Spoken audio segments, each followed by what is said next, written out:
Sejarah privatisasi air di Jakarta. Pada tahun 1968, Gubernur DKI Jakarta Ali Sadikin mengeluarkan surat keputusan ambil alih pengelolaan air minum Jakarta dari Dinas Pekerjaan Umum.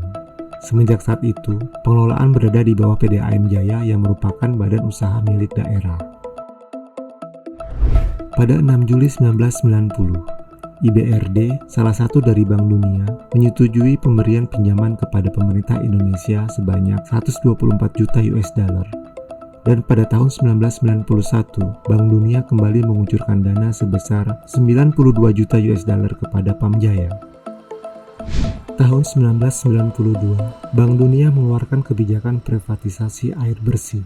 Menindaklanjuti hal tersebut, Presiden Republik Indonesia Soeharto mengeluarkan petunjuk Presiden kepada Menteri Pekerjaan Umum untuk mengikutsertakan dua perusahaan swasta dengan pengaturan batas penanganan Kali Ciliwung sebelah barat dan timur untuk penyediaan air bersih DKI Jakarta. Tanggal 6 Juli 1995, Kementerian Pekerjaan Umum membentuk tim koordinasi penyiapan proyek penyediaan air bersih Kota Jakarta. Dalam bagian pertimbangannya, pihak swasta yang ditunjuk adalah konsorsium PT Kekar Plastindo, Thames Water International, dan Salim Group Lyoness Dezo.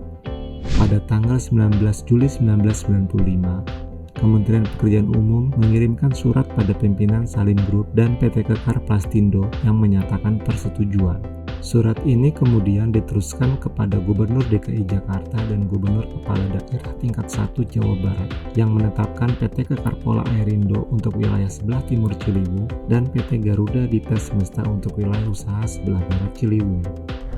6 Juni 1997, Perjanjian Kerjasama atau PKS ditandatangani yang menyatakan bahwa penyediaan air bersih DKI Jakarta dialihkan dari PT Pamjaya yang merupakan BUMD kepada pihak swasta, yaitu PT Pam Lyoness untuk wilayah barat Jakarta dan PT Thames Pamjaya untuk bagian timur Jakarta. Dalam PKS tertanggal 22 Oktober 2001 terjadi perubahan pihak.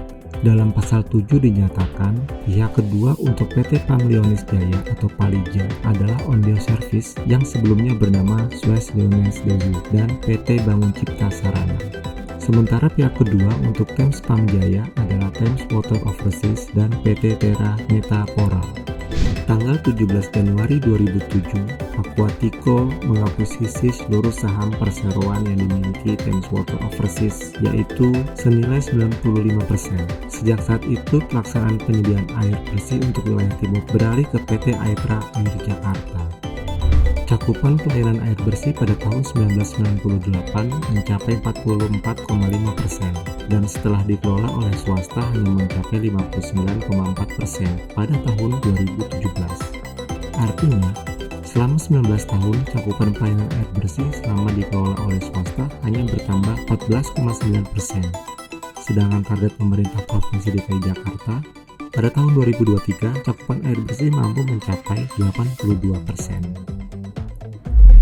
Apabila terdapat selisih antara imbalan air dengan tarif pelanggan, maka Pamjaya harus menanggungnya dalam bentuk utang atau shortfall. Untuk membayarnya, Pamjaya harus mengambil dari APBD DKI Jakarta. Menurut laporan Badan Pemeriksaan Keuangan, ada potensi kerugian sebesar 1,4 triliun rupiah per tahun yang dialami oleh negara akibat privatisasi air. Jika kontrak perjanjian hingga akhir, potensi kerugian negara bisa mencapai 18 triliun rupiah.